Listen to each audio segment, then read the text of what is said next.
राजस्थान चुनावी मोड पे है और जयपुर की हवा में सड़क पर भी इस बार मुकाबला दिलचस्प है। यहां से भाजपा ने बालमुकुंदाचार्य महाराज को यहां पर भाजपा से टिकट के प्रत्याशी के रूप में उतारा है और वो मैदान में है। कांग्रेस की तरफ से महेश जोशी का टिकट काटकर इस बार आर तिवारी को टिकट दिया गया। हमारे साथ खुद बालमुकुंदाचार्य महाराज है, उनसे बातचीत कर लेते हैं। महाराज, इस बार उम्मीद थी आपको कि भाजपा से टिकट मिलेगी यहाँ से? मैं एक संगठन का छोटा सा कार्यकर्ता हूँ और कार्यकर्ता होने के नाते निरंतर संगठन में काम कर रहा था।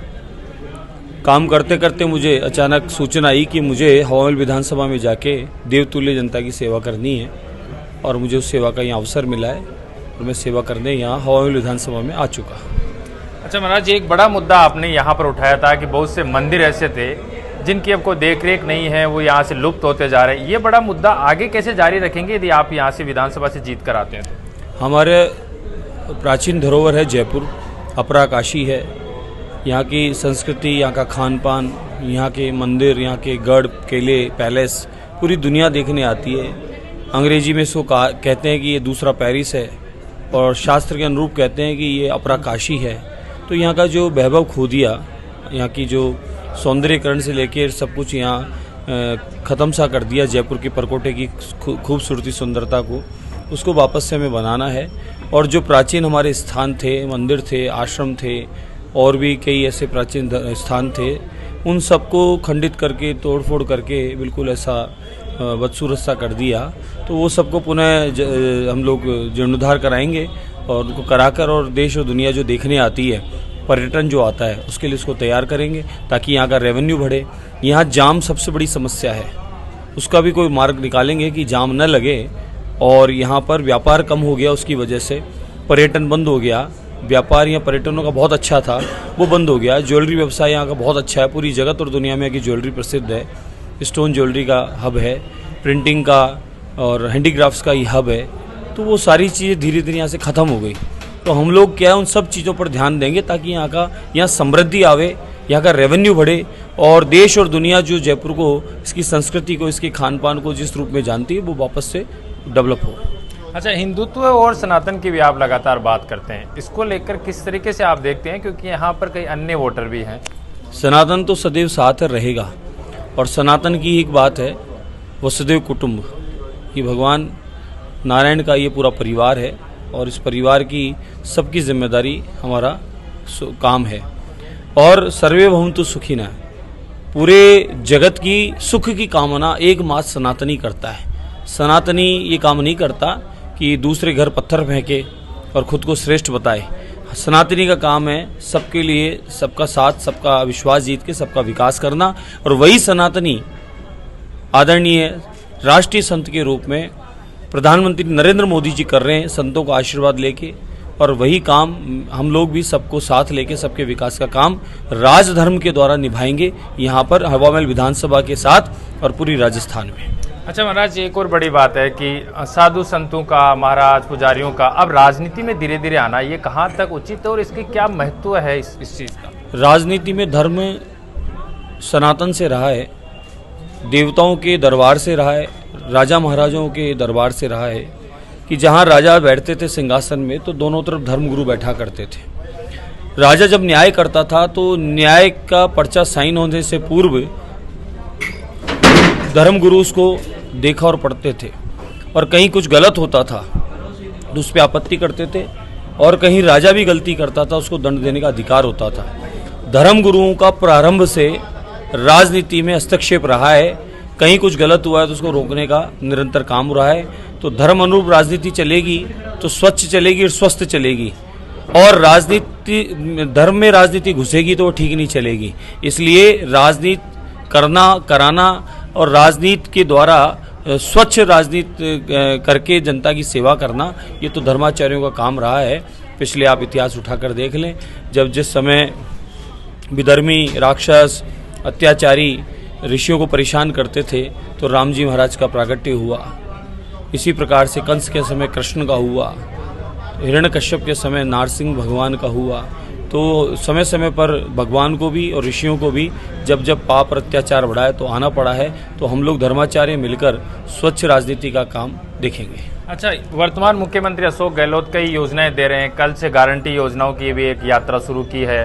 फ्री की कई योजना है जो जनता, इनके ऊपर पार पाने के लिए आपने क्या योजना बनाई है? आपको क्या लगता है कि मुख्यमंत्री अशोक गहलोत जो सरकार रिपीट कराने का दावा कर रहे हैं उसको रिपीट करवा पाएंगे या फिर आप किस तरीके से उसको मात दे पाएंगे?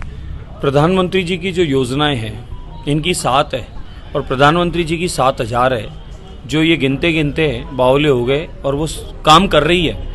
वो एक दिन में 1000 योजना का उद्घाटन करते हैं और शाम को वो काम चालू हो जाता है। उनका जो गुजरात मॉडल है पूरी दुनिया ने माना, पूरी दुनिया और देश ने उन्हें सर पर बिठा लिया और आज उनका इतना सम्मान है कि राष्ट्र अध्यक्ष आते हैं कहाँ के तो चरण छूते हैं, उनका ऑटोग्राफ लेते हैं, उनके गले मिलते हैं, उनको इतना सम्मान देते हैं। उनके काम करने की शैली 18 घंटे का उनका जो काम करने का तरीका है और वो काम को उन्होंने जिस तरह के संपादन किया है वो उसको पूरी देश और दुनिया मान रही है और भारत को किस गति से वो आगे की ओर ले गए हैं और विश्व गुरु का जो पद था उसे वापस उन्होंने स्थापित किया है। जो गारंटी है प्रधानमंत्री नरेंद्र मोदी जी की, उसके आगे झूठी गारंटियाँ। इनकी गारंटी क्या है कि हम लोग पेपर लीक करवाएंगे, करोड़ों रुपए खाएंगे, बच्चों का भविष्य बर्बाद करेंगे। इनकी ये गारंटी है। इनकी ये गारंटी है कि लगभग 26 औसतन रोज बलात्कार के केस राजस्थान में हो रहे हैं और उसकी जिम्मेदार ये हैं और इनका मंत्री कहता है ये तो मर्दों का काम है। शर्म नहीं आती इनको? ये ऐसे वचन बोलते हैं। ये ऐसे बेशर्म लोग हैं कि जो ऐसे अत्याचारियों पर, पापियों पर अंकुश तो लगा नहीं पाए, उल्टा उनका समर्थन करते हैं। यहाँ पर आतंकवादी इतनी बड़ी घटना घटी और उसके बाद वो खुलेआम घूम रहे हैं, उनको फांसी नहीं लगवा सके। कन्हैयालाल को जिहादियों ने मार दिया, उसे 5 रुपए नहीं दे पाए और 2 बंधु आपस में ही कोई लड़े मरे, उसको 50 लाख रुपए सरकारी नौकरी और डेयरी और पता नहीं क्या क्या गिफ्टें दे दी। ये इन लोगों की गारंटी है, बच्चों का भविष्य बर्बाद करने की गारंटी है। हाँ, एक गारंटी और है इनकी, 5 साल तक 5 स्टार होटल में रहेंगे, होटल में पैक रहेंगे।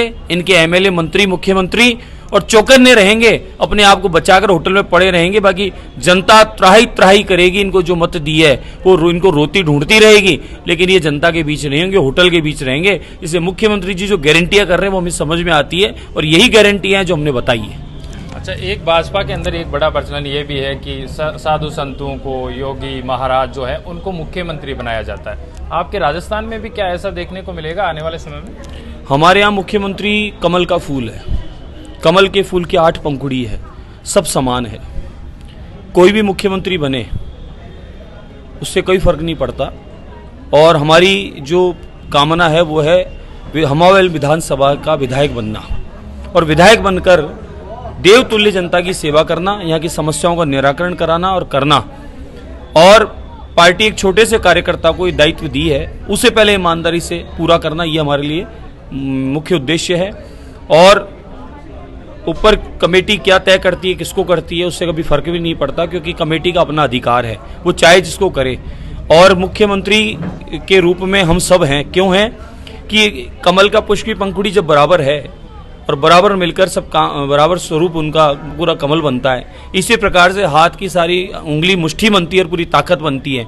ऐसे हम सब भाजपा एक परिवार हैं। सारे चुने हुए विधायक जो भी बनेगा उसके साथ सहयोग करके इस राजस्थान का विकास, जो उद्देश्य है हमारा, जो रोक दिया गया है, उसको पूरा करने में अग्रसर आगे काम करेंगे। अच्छा, आखिरी सवाल, भाजपा में आप सबसे ज्यादा किसके विचारों से प्रभावित हैं और क्या राजस्थान में इस बार भाजपा की सरकार बन रही है? पंडित दीनदयाल उपाध्याय जी, श्यामा प्रसाद मुखर्जी और ऐसे एक से एक हमारे पुरोधा रहे, अटल बिहारी वाजपेयी जी। और अभी इस समय राष्ट्रीय संत जिन्हें मैंने कहा निरंतर समर्पित इस राष्ट्र को सेवा दे रहे हमारे प्रधानमंत्री नरेंद्र मोदी जी, उनसे मैं बहुत प्रभावित हूँ।